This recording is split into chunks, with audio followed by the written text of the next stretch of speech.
Hello and welcome to WhatCulture Wrestling. I am Andrew Pollard. Today I'm joined by Mr. Ricky Starks, absolute Ricky Starks, the first of the relaunched NWA TV champion, Ricky Starks, the stroke daddy, Ricky Starks, and other such superlatives, the hottest free agent right now, Ricky Starks.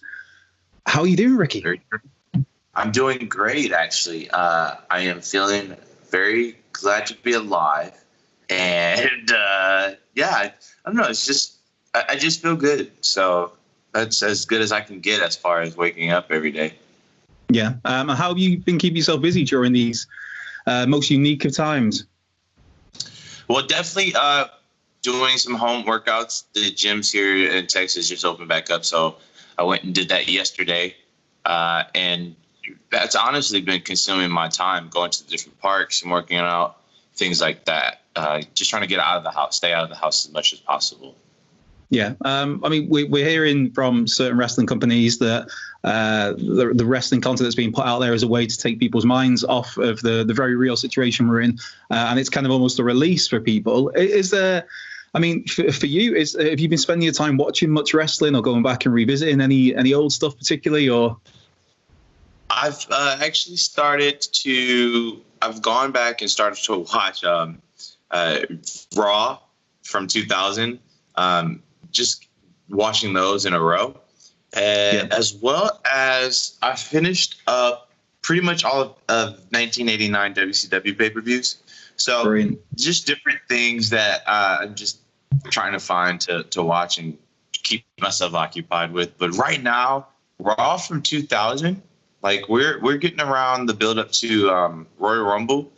And man, it's pretty good. It's really good. Yeah. I think it's because we've all got like so much wrestling at our fingertips if we want it now, whether it's the network, whether it's New Japan World, whether it's the NWA that's on YouTube, or just YouTube itself is this great library of anything you want to watch. WCW, I think like late 80s, early 90s WCW doesn't get enough love for me. And that, like, I've been doing that myself, is going back and watching that stuff, or as a big British Bulldog fan, Davey Boy Smith, going back and watching Davey Boy's run there in like 93 against Vader. Just all these like little nuggets that you've maybe not seen for a while, and it's like, yeah, it's cool. But I guess like Raw 2000 is that's hard to beat, really. It is, and it's such a contrast too between, because obviously I like the stuff from. I'm not a big WCW fan, I never was, but I like going back and watching some of the stuff that from like 92 to 89, 88. That's some of my favorite periods, and then it gets a little bit hokey when we get to like 94, 95 era. Yeah. But it otherwise, man, it still holds up today. Both of those decades do. So I love it. I love watching it. It's fun to me. Yeah, there's some strange stuff in that period of WCW where. But it's kind of rewarding because you'll get like a card that's full of matches that are either really short or really inconsequential or just aren't very good. But then there'll be like a nugget in there of like Stunning Steve Austin versus the Great Muta, or like Rick Rude versus Ricky Steamboat, and it's like, oh, so it kind of makes it, or the Steiners just doing Steiners things, being one of the best tag teams ever. It's like there is a reward in there if you're prepared to go looking for it, I guess. If you have the patience for it, you'll definitely be rewarded every now and then. You just have to have the patience to sit through the BS. Yeah. Well, I guess one thing I talked about there in the opening is you're the hottest free agent in the industry right now, I would say. But this is a pretty new revelation. I think it was, I'm not sure if it was the first time I heard it was on Busted Open when you joined Bully Ray and Mark Henry as well. And that's I mean, as somebody who's watched NWA Power since it first turned up towards the end of last year, it's like, it was just a big surprise to hear that you're no longer contracted with the National Wrestling Alliance. So what's the situation for Ricky Starks now? What's next for Ricky Starks, and what happened with the NWA? Well, I think maybe I underestimated the significance or the impact of me saying that I'm a free agent from NWA. And I think that's just me not really being within, you know what I'm saying, if that makes sense, within like the rest of the community. I didn't think it'd be that big of a deal. But I mean, the contract came up, and we just mutually agreed to part ways. There was some stuff as far as, like, I would say money goes that couldn't be met, but I mean, that was it. But also too, you gotta realize, like, I also just said, that's I'm fine. I'm okay to walk away. Mm-hmm. And I know that sounds crazy, especially during the pandemic. And it's like, oh, that's guaranteed money you would have had each month. And they took care of me for the last 6 months or what have you. But sometimes you have to take a risk on yourself, Things get too comfortable sometimes, and then you just want to step outside of that. And I was reading some stuff from people where they're like, oh, he got rated by such and such companies, or different things like, what an idiot he is, or he really wasn't all that good. So I think it's so interesting to me to see people take it to heart, to take it very personally, of someone wanting to leave, right? I just don't think that those people who have that mindset of the negative comments, at least, I don't think they have the mindset of knowing that they can do better in life. If anything, I can expect those people to be stuck at their same 9-to-5 job for the past 16 years, and they're just miserable. So I'm a different type of cat when it comes to that, and I have just a bigger picture of things. So, that's what it was. I loved NWA. It was great. It was a great platform. No one would have known who I was if it wasn't for them. I'm not dumb. I know that. But at the same time, I also helped out NWA, I feel like, when it came to trying to present something that was a little bit more, I don't know, fresh and new and young. So I think right now it's just a matter. Everyone's asking me what's next. I mean, we'll see. We'll just get it figured out. Yeah. It's I get your point there with the NWA kind of put you on the map in a way, but likewise you made the most of the chances you were given there. Because I'd seen maybe one or two matches of yours from Hollywood Championship Wrestling from Hollywood, which was, we kind of get intermittently over here on I think it's the Fight Network. So it's sometimes it's on, sometimes it's not. And it was only watching the first episode of Power, and it's like, this guy could talk. This guy's got, I guess, the intangible it factor that everybody talks about when they talk of I don't know, like a Jeff Hardy, a Rock, a CM. But there's just that thing where it's like you get drawn in. So like instantly you want to hear what this person has to say, see what this person has to do.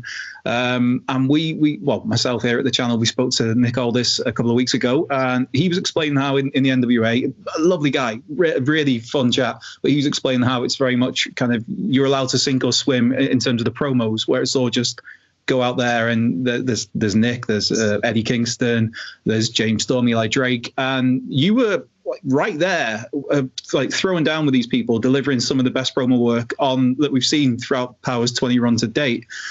How was that how is it to have that freedom on a platform that's going out across the world via YouTube, and for free on YouTube as well? So it opens up more eyes to more people to try this, and you're there, make yourself a star. Well, it's funny. NWA never saw a match of mine. They never saw a promo of mine before they even signed me.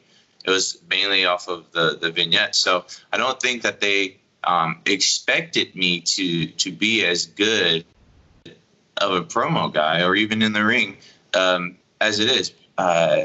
Because obviously I can have a great match in 6 minutes, but I can have a fantastic match in 10 minutes. So I think when it came down to them just telling me to go out there and cut a promo, that's fine for me. What I think, though, what played in my favor was the fact that they didn't expect me to kill it on the second episode of the promo. And I like that. I like people not knowing that, oh, he's just, he's okay, and then being proven wrong. I like that feeling, because what that does is that forces your hand. You have to put me in the same sentence, in the same discussion as Eli or Nick or Eddie Kingston. You damn right you have to. Because who else? What other category can you put me in? So when it comes to that's how I really succeeded in that. And I don't adhere to any type of specific like structure or guideline for people that say promo. I talk the way that I would talk to my mom, my brother, my friend, anybody. And I know that's such a contrast to what people are used to, but that's just what works for me, and that's what I like, and that's what is genuine for me. So the sinking or swimming, I think I like having that type of pressure because it only helps me and it only brings it out. And of course, as we saw, you have to add me in the discussion of someone saying, well, you know, Nick Aldis is a great talker. So is Ricky Starks. Yeah. Prove it, you know what I'm saying? You can't tell me otherwise that I'm not. Because if anything, I'm good or just as good as Nick Aldis. I'm just as good as Eli. I'm just as good as Eddie Kingston. There's no doubt about that. So I like having that aspect of sink or swim because it only fuels me it pushes me to go deeper than I have as far as trying just to not even do a home run, man. I'm not even trying to hit home runs when it comes to a promo or a match. I'm trying to have such a gap in between that as far as the field goals go, I'm trying to have that so far out in the distance that you really have to pick up the pace to get to it. I think, like, speaking for a lot of wrestler fans, you've been the great discovery of the NWA, because I mean, with the 10 pounds of gold stuff, we saw how Nick Aldis already had reinvented himself as the national treasure, and taken his game to another level. A lot of people knew already how good James Storm was, or an Eli Drake, or Eddie Kingston, but with you, it was just like, who's this guy? Wow, this is the guy that's jumping off the screen that we've maybe not seen before, we've maybe not heard from before, and it's testament to you that I think it's legit to say you are the hottest free agent out there right now. The wrestling landscape in 2020, though, there's for so long it's been WWE, but now, I mean, obviously there is WWE. There's the NXT system. There's AEW. There's MLW. There's Ring of Honor, Impact. There's the NWA. There's New Japan's a viable option for a lot of people. How is it now because some people, you said there's the more negative aspects where people might look at you leaving the NWA, but on the positive side of that, how is it now as a wrestler looking at kind of all these possibilities that are out there for you? I think when I started in 2011, there wasn't that many. In 2011, the goal was to get to WWE and get signed to NXT, or not even NXT. NXT wasn't around back then. It was to get signed to FCW, and then NXT came around, and that was the goal. And then, honestly, after a while, it kind of lost its allure. Like, you know what I'm saying? NXT signing all these people, and it kind of just, you'd see who they sign, or you'd see how they were being used, and you're just like, it doesn't feel that special anymore to be signed at a certain point. It felt like that. But now to have so many options, I think it's only beneficial to a person because you don't have to feel so stifled in the sense of like, well, I can only go to one place and one place only, and that's my only goal. Because the crushing reality of the fact is, if you worked just to get to WWE for 11 years and you never ever got to it, that will mess you up so bad. But now it's okay if you don't get there, you know, because you have other options. You have other means of providing for yourself or your family. And that's, to me, that's a benefit in itself. So I think having so many options is a perfect thing from a wrestling standpoint, and a fan standpoint as well. Yeah. Is that concern? You talked earlier about how Ricky Starks, that what we see on our TV screens is the Ricky Starks that is for the family, for his friends. This is you. Is there that concern that if you did go to one of the many companies out there that you won't be allowed to be Ricky Starks? I've thought about that for sure. And I think that, to me, this is how I think about it. All right, you see me and you like what you see on the NWA YouTube, right? And so that you want to sign me. But in your head, you want to go ahead and change that. What would be the point? You know, that's how I would rationalize that. It'd be like, what would be the point of doing that? If you see a golden goose, why are you trying to spray paint it a different color? it loses its whole allure. So I think in that sense, that is something that I've thought about. But I've also came up with just different plans, backup plans in my head for the reason of how to get around that and work around that. But that's not something that I usually harp on as far as like, oh, I'm worried about this or I'm worried about that. That's in the back of my head for sure. I'm not dumb. I know that. But that's the game of wrestling in itself. Sometimes things get tweaked or changed and you just have to roll with it. If it doesn't work, at least you know one thing that will always work, and that's just being yourself. Yeah. Yeah, it does seem, it just seems like it's become over the years where, I mean, mainly it seems like a WWE thing where sometimes there is that thing where you're watching it of they've signed this guy because he's really good at what he does, or this girl, and then they're changing them and not letting him be that guy or girl, the thing that got into the dance. I mean, sometimes it works out for the better, sometimes it does not. But it's something like NXT, is that still something that's desirable to you, or is it, okay, it's an option, but it's not necessarily the be all and end all? It's certainly an option, and it's not the end all be all. Just to touch back on that, though, I'm trying to think about people that they signed that were very character heavy, that when they got signed, they immediately changed. Everyone they've usually signed were great wrestlers, you know what I'm saying? But they didn't necessarily have a great gimmick. Yeah. So that's a very good point, actually. It is. Yeah. Yeah. So now you got me thinking. You got to think about it from that. But to answer your question in a more in-depth way, NXT is an option, but it isn't as of a desirable option as it used to be.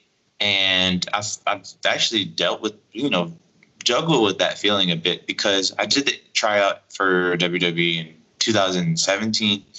I didn't get obviously that didn't work out. And moving forward from that, it just seemed to never have been some type of interest in me from them. And it's like, damn, man, I do all this stuff. I do everything. I make shirts. I design shirts. I make videos. I do this. I do that. What more of talent can you show someone to be desirable? And then at a certain point, you just go, whatever. It's not even worth. It's not even worth stressing over anymore. And that's when, thank God, at the time, certain other companies started to pop up. And I think that's what's my saving grace as far as that goes. Because at a certain point, I didn't know what I was going to do. I went to England and came back and I was like, I don't know what I'm going to do. I failed in England, so what do I do now? So it's just stuff like that. Yeah, I guess what you said there, it's very much, it just triggers thoughts of, I guess, what Zack Ryder did, where it was, he did everything he could under his power to make himself more popular, to connect with an audience with his, the Z Long Island True Ice Story, whatever the name of it was, that show that everybody was religiously tuning into on YouTube. And then it was just like, well, yeah, you've done all this to get yourself over. You can have a cup of coffee in the US title scene, and then that's it. We're not really going to do anything with you. And it's like, well, what more could this guy do? But honestly, it's like having a very successful lemonade stand, and I have everyone in the neighborhood coming to buy from me. But the guy that wants to monopolize me, he comes and tries my lemonade. He's like, I don't like it, so I'm gonna go ahead and pass. But I have everyone from the block lining up to try to get a drink. It's just like, that makes no sense. It does not make sense at all to me. But that's the reality. And that's just not in wrestling. That's in life in general. You will be passed over for other people who aren't as talented as you are. And that's just how it is. You're clearly a creative guy. For anyone that's heard you talk or seen your vignettes, the Starks line vignettes you put together. There was another vignette that came out. I'm losing track of days while we're on Thursday as we're recording this, I think. Yeah, Thursday. And this was on the Monday or Tuesday after the Busted Open interview. So you're clearly a very creative guy. When did this kind of the penny first drop with you of like, right, this is how I'm going to attack the professional wrestling business. I'm going to put myself out there. I'm going to, because there's some people there's lots of people that don't do what you do. Well, 2017, I had the tryout, got told no. I was then left with like, well, I don't know what I'm going to do at that point. And I think what happened was, I think I did the 3-month trip to England with my tag partner solo, stayed in England, went to Dublin and England, all that. Did not do good at all, man. I barely got booked there, and I was there for 3 months and was struggling. And then I came back, and then when I came back, I was at a point where I didn't know what was going to happen next. I literally just, like, each year there was something different that I was working towards, right?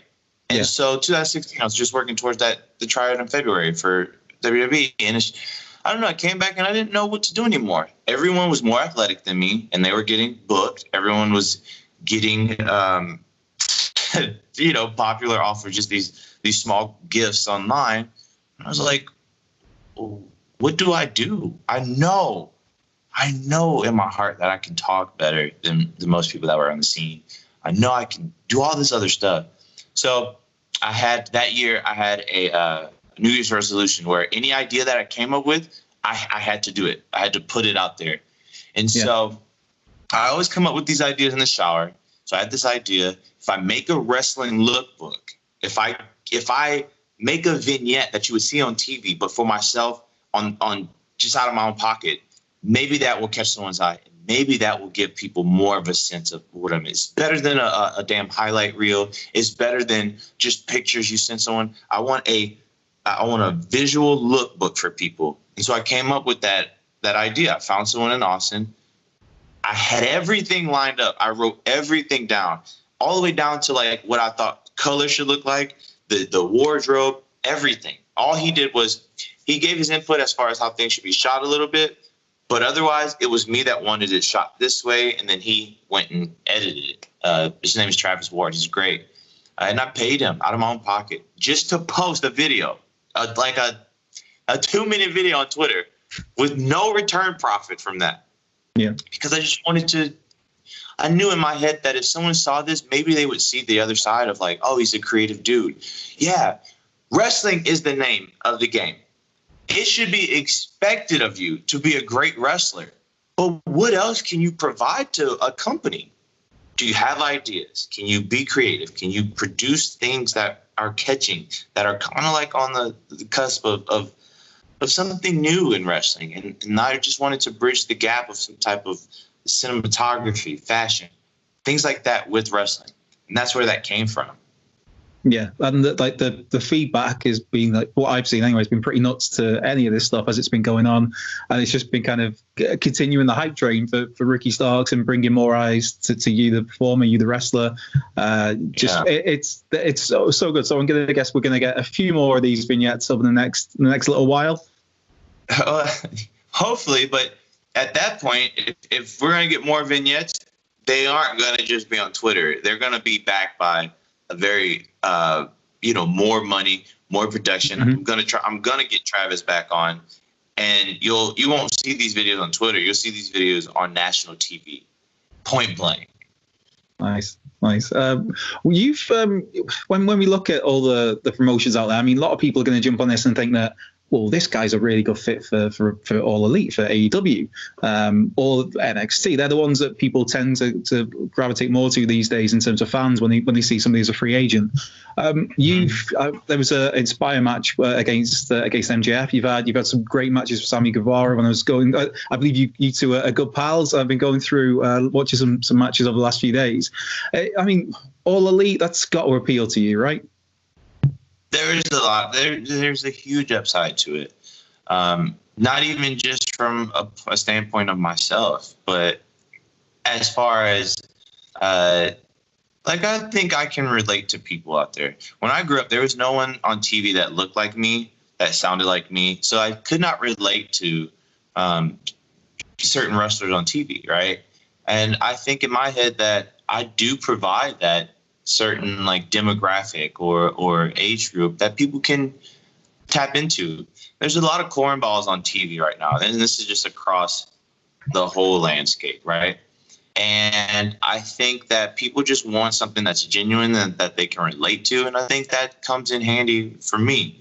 And whether that's on AEW or NXT, or on Raw, SmackDown, or whatever, it's just trying to figure out how that works. So there is an appeal there for sure, but it just don't know at this point because things are so up in the air.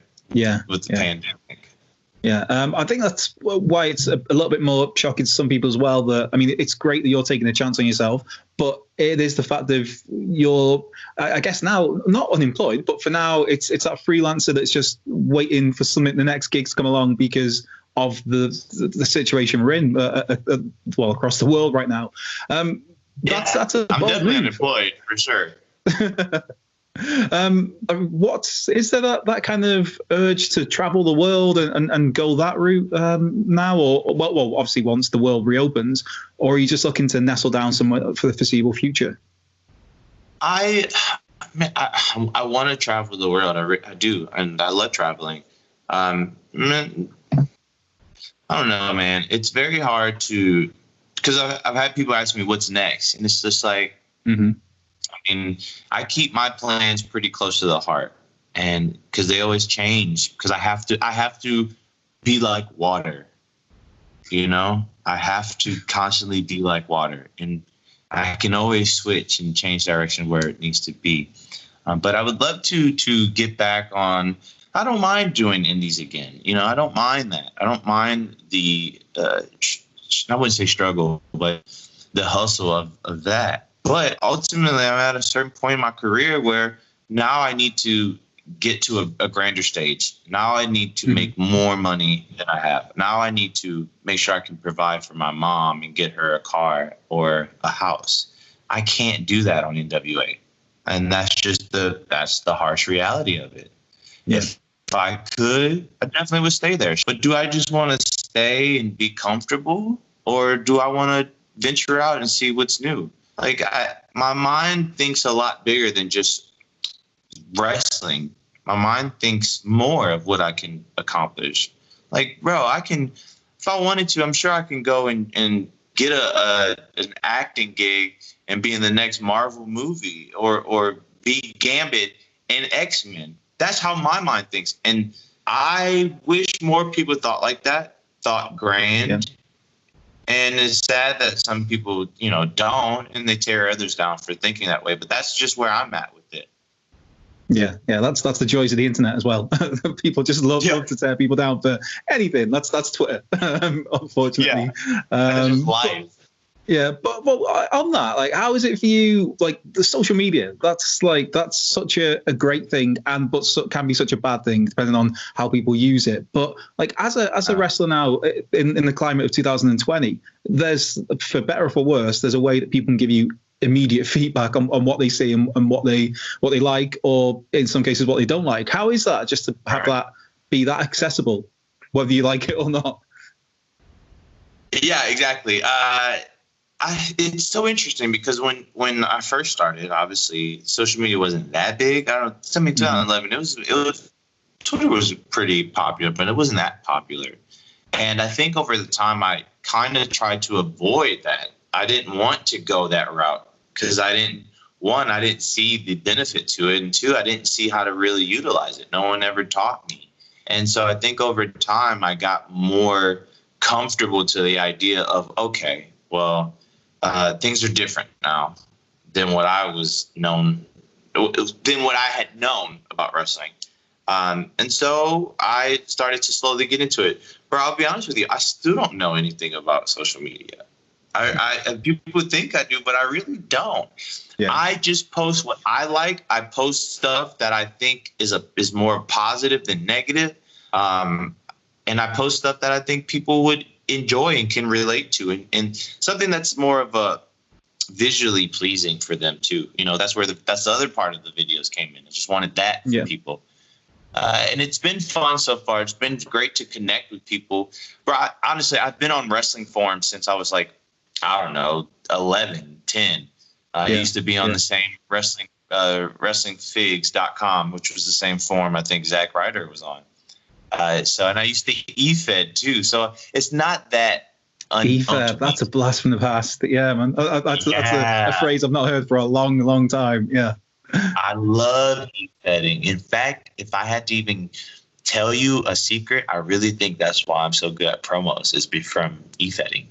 But yeah, it's just stuff like that. I like social media, but at the same time, there's times where you won't see me post a lot. I don't buy into that. Like, you got to post every day with Side note, I just hate the word content. I've heard it so much during this whole thing that I want to scream. I want to just yell. But there's times where I just won't post because there's no point in me getting on there and having to read these just miserable dudes who just want to speak into the void, you know? Yeah. With the eFed situation, was it an eFed that was you created your own character, or did you like take on somebody else? I created my own character, but he's basically a Raven ripoff. His name was Blake Forsec. And then other times I would do like, I was Undertaker. I did Al Snow. Who else did I play? I think I did Triple H, but Taker really was like the main one. And then the Blake character was the main dude that I stuck with when I would go to like MSN groups and stuff like that. And am I right in thinking as well, you got to like work out with Undertaker years later in the build to one of his WrestleMania matches a few years ago? Yeah. Kind of nuts. That's kind of nuts.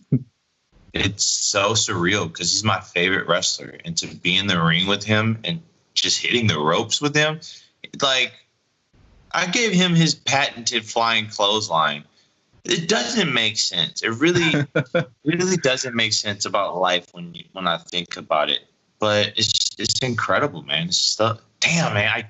My mind does not let me process it to that extent to think about that, you know, because no one else will ever experience that type of thing that I had, as far how I felt, at least. Yeah. For those not familiar with it, how did this all come about that you were in the ring with The Undertaker, giving him clotheslines? So Taker was actually doing a documentary back in 2015. Whatever WrestleMania he was wrestling Shane at, he was doing a documentary for that. And I knew the documentary guy because me, Taker, and the documentary guy, we all went to the same gym. So every time I would go at 9 a.m., I would always see Taker there, always. Until one day I shook his hand, and then we got more introduced. And then, you know, he had the match, and I hadn't heard from him a bit. But then he was getting geared up for the match with Cena. And so obviously this was a few years after the fact. Excuse me, I get my timeline messed up. Taker had the match with Shane, had the documentary. Then me and Solo, or my tag partner, we had a documentary. In that documentary, the documentary guy, his name was Brandon, he set up an interview for me, Taker, and Solo at a barbecue spot to sit down and eat and just really converse and pick his brain. So that happened. But then Taker had the match with Cena, and he needed some people to roll around with. And so he remembered me and hit me up. And he had WWE send in a ring and things like that. And such a great experience. Like, him and Michelle are two of the sweetest people I've ever met. They didn't treat me any different. They didn't treat me like some type of scrub or anything like that. They took me out to eat with barbecue, and I was able to just pick Taker's brain even more and learn some of the business side of things. And I will forever be grateful for that. I remember it vividly. I was in the ring, and I was like catching a breath with everyone in the corner. And I was like, what the hell is going on? I'm like, the 8-year-old me is just freaking out right now. And yeah, it's such a memory that, I don't know. It's hard to explain how you feel. Matt, who's your most favorite person in the world right now that you adore and you would love to meet, things like that? Who is that for you? Probably, if you ask me right now, as he's looking at me from across the room, not literally, but Bret Hart. Bret Hart. All right. Now imagine Bret Hart walked in your room right now and just sat down and started talking to you, and then was like, "You want to go get something to eat? You want to hang out? You want to watch a movie? You want to watch?" It's hard to fathom, and even when you're in the situation, it's even more hard to kind of process it. Yeah. When you said that you got the chance to pick his brain, one of the greatest brains in the history of the professional wrestling business, what was was there one main thing that stuck out to you, one main piece of advice that you took away with it, or? No, I think the main thing that I took away from it is what I've already had in my head, and it was just making having emotion behind everything you do. I think that's my main gripe about wrestling right now. Even on WWE, no one does anything with emotion anymore. And I don't know why. And I think emotion is the greatest bridge from human to human that we have. And if you just decide, well, I'm just going to go out there and whatever, look cool. Yeah. Well, here I am. Look, I don't know. I just wish it doesn't seem like people care as much. And that's a hard pill to swallow for me, because why wouldn't you care about this?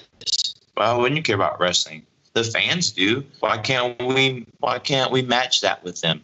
That's the best recipe, I think, is you and I are on the same level of the thing that we love. We're experiencing it together. That's cool. Yeah, I think that's part of the reason why so many people gravitated towards the NWA after that first episode of Power, was because it felt like the wrestlers cared. It felt like they were comfortable in their own skin. They were allowed to talk like real people talk. It just felt natural. It felt like real people involved in real fights, how things would play out, and it felt like there was emotional investment there from the talent, and that translated through the screen straight away. And people then were like, well, then I'll watch the second episode and the third episode and get the pay-per-view. Right. And it was because, to me, just as a wrestling fan, someone who writes about it now and again, is you want to invest in things. You want something to care about. And if it looks like the wrestlers themselves don't care about it, or the characters don't care, then it's like, well, why should I bother? Yeah. And that's the thing, too. I think I'm not going to connect with everybody. I get it. Like, I'm too flamboyant for some people. I'm too, in the middle about things. They don't know if I'm going this way or if I'm going that way. And that's fine.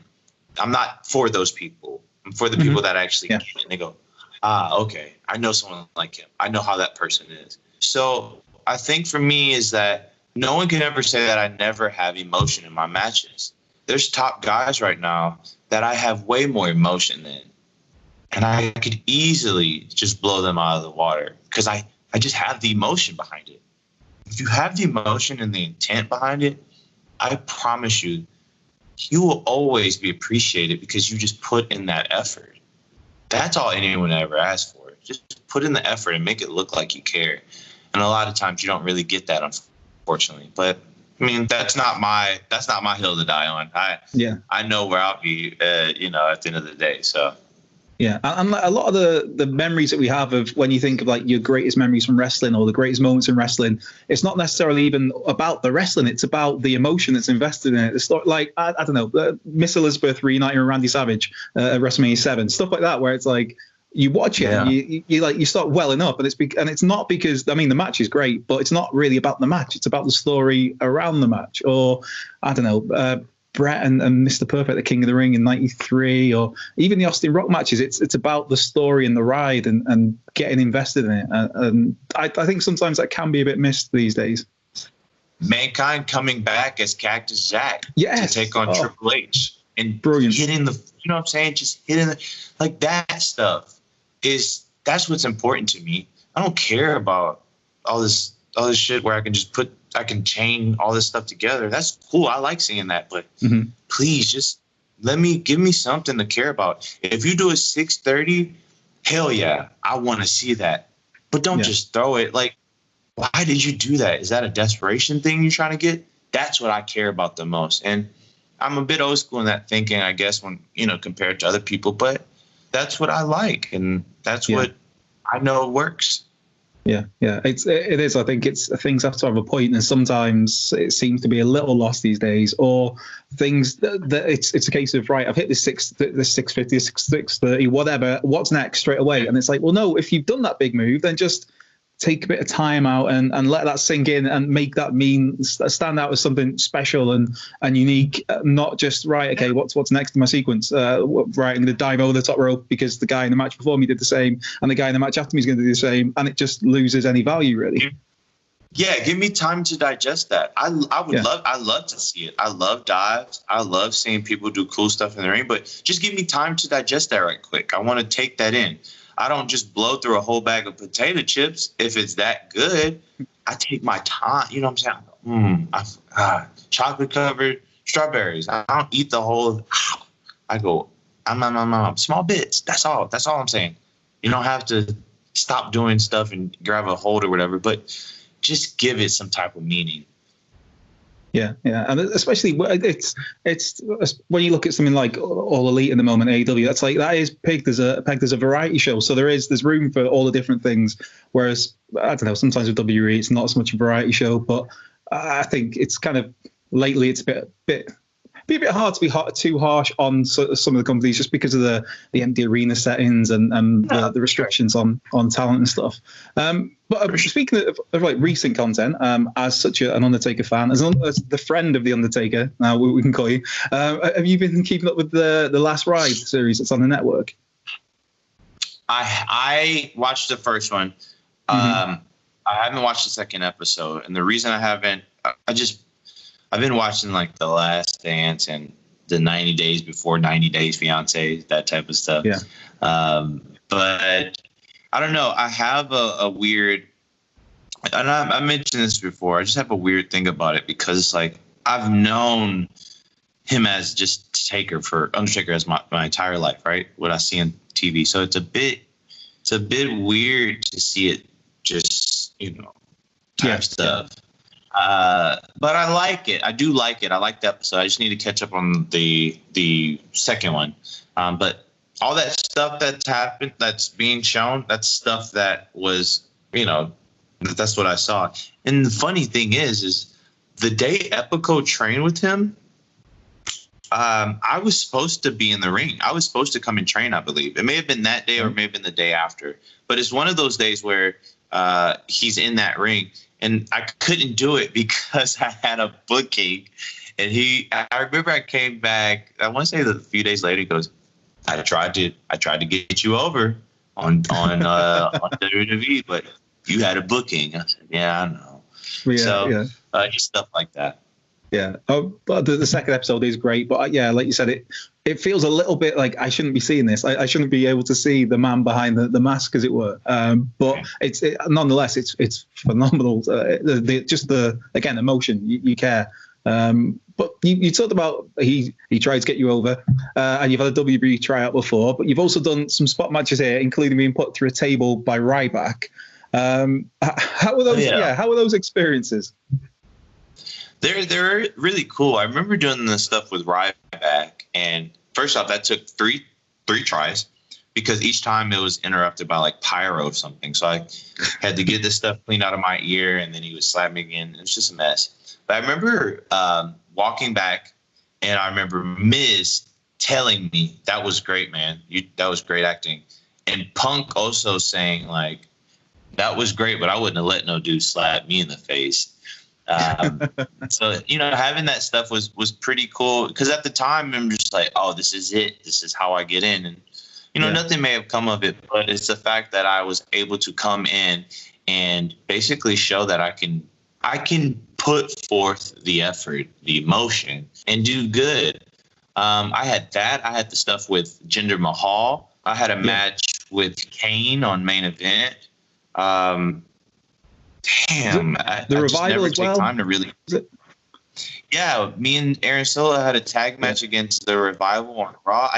You bring it up to me, Andrew, and I forget about that stuff because I don't think I ever really let myself have time to digest it because I'm always on the go. I've been hitting the road very hard for at least 11 years of just trying to get something happening and being so close and not getting it, being so close and not getting it. So it's cool to you bring that up and those memories get kicked up again because they're fun. You know what I'm saying? I love doing it. Yeah, you talked about like getting so close and then it's not quite happened for whatever reason. Has there been a point where you just thought maybe it's time to try something else? No, because I love wrestling a lot. You know what I'm saying? And I love it. I love it to the point where it's the only thing I've ever loved. And I don't know. There's been hard days for sure. And there's been days where I just didn't know what was going to happen. But I think at the end of the day, I love it too much to just give up on it. And I really want to see it through. I really, really want to see it through. If not for my fans, for myself, you know? And so I think that there's times where I'm going to be pressed and I'm going to be like mad and angry and I want to quit and I can't because it's my pride that won't let me, because I have to see it through all the way. So there's obviously it sucks and it's a very hard road to travel on, and that's just not wrestling, I know. But yeah, there's been times where I've been really down and out about it. Getting told no at the tryout was very tough for me because I put all my eggs in that basket and said, this is now or never, like go big or go home type thing. So to put your entire being and your entire effort, I remember going to school, getting out of school at 9 p.m. and going to the gym and training until 11, having to get up at 6 to go.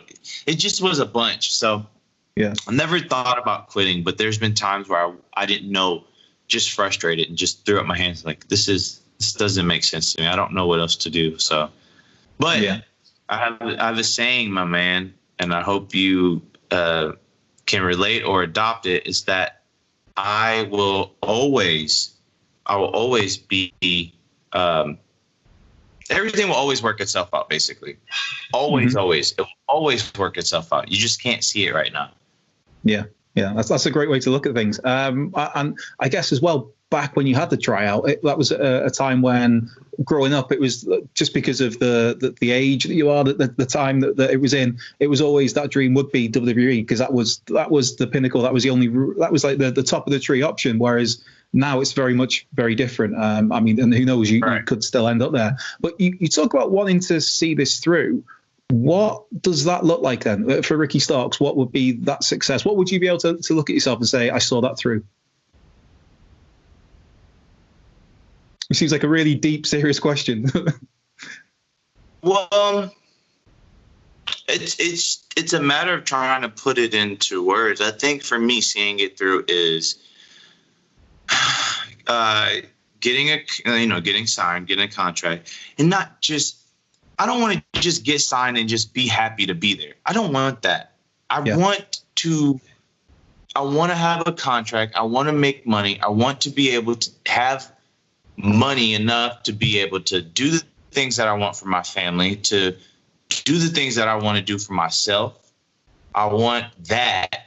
I want the opportunity to go on and do bigger things than just wrestling. I want that opportunity. I just want to be given a chance finally to say, okay, you may not think much of me, but damn, just give me a chance. In my head, I already know where I'm going to end up, right? I can see it and I can believe in it. And in my head, I already know that I see people in certain positions and I go, I can be in that position and provide way more than what's currently provided. That's how I think. So seeing it through, to me, is getting signed, making some money, take care of my family, and then just moving on to something else. Just going into acting and doing that, let's say. That's making it to me. Yeah. Well, I love how there's been a couple of times you've mentioned it throughout this chat of the first thing you mentioned when it comes to making it or to what is viewed as success for you is taking care of your family. That's just a really cool thing to hear. That is the first thing that comes to mind, because you have some people who get into the business because they want to be a star, they want to be rich, whereas your go-to saying there was it's about providing for your mother, providing for your family, and making them secure and yourself secure. So, I mean, what is the goal then? You talk about wanting to get signed.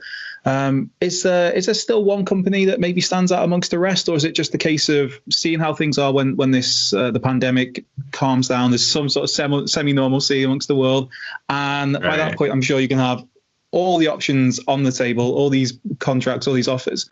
Is there anything really that jumps out as you as being what would sell it to you? As in, is it more about having the creative freedom to express yourself? I guess that's a big thing. That's a good question, because obviously whatever company you go to, you have to make a sacrifice on something that it's always a give and take, right? A lot of people can say, well, he won't be used correctly here, or he won't be used correctly there. And it's like, you don't know. And I don't know. What I do know is that when it came down to it, right? Let's say I signed within the NXT, and they came up with this dumbass idea that they wanted me to do and this and that. And I didn't have much of an input. It is up to me as a creative person to figure out how to flip that in a way where I can shine it up, and you won't even know that was a bad idea to begin with. Yeah.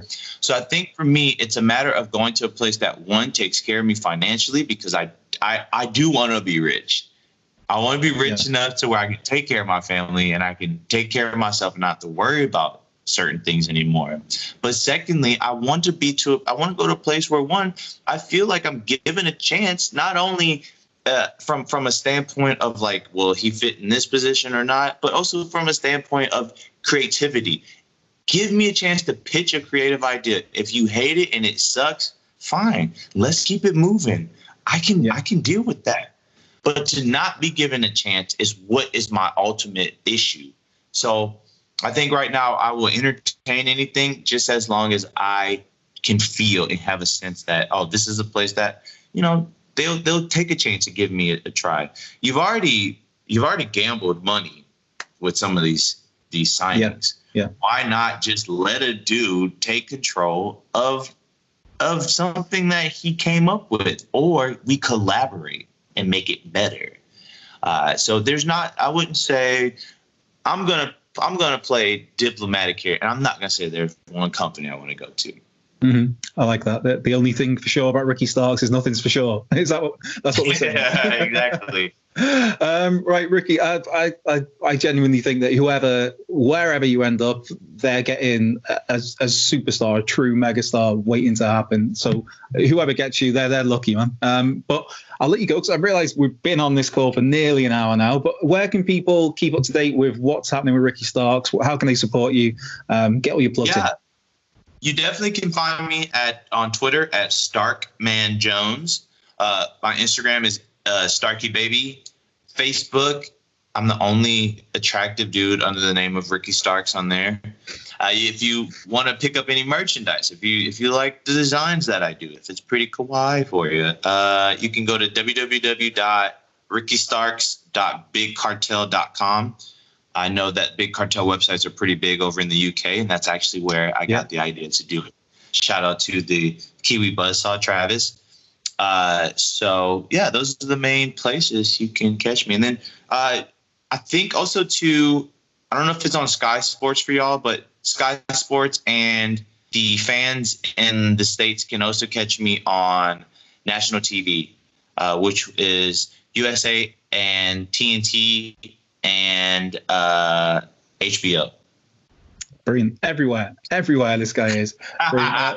Ricky, it's been an absolute pleasure. I've been Andrew Pollard. You follow me at Cultured Left Peg. Be sure to like this video, subscribe, comment, all the good stuff. Follow us at WhatCulture Wrestling for more similar great content. Until next time.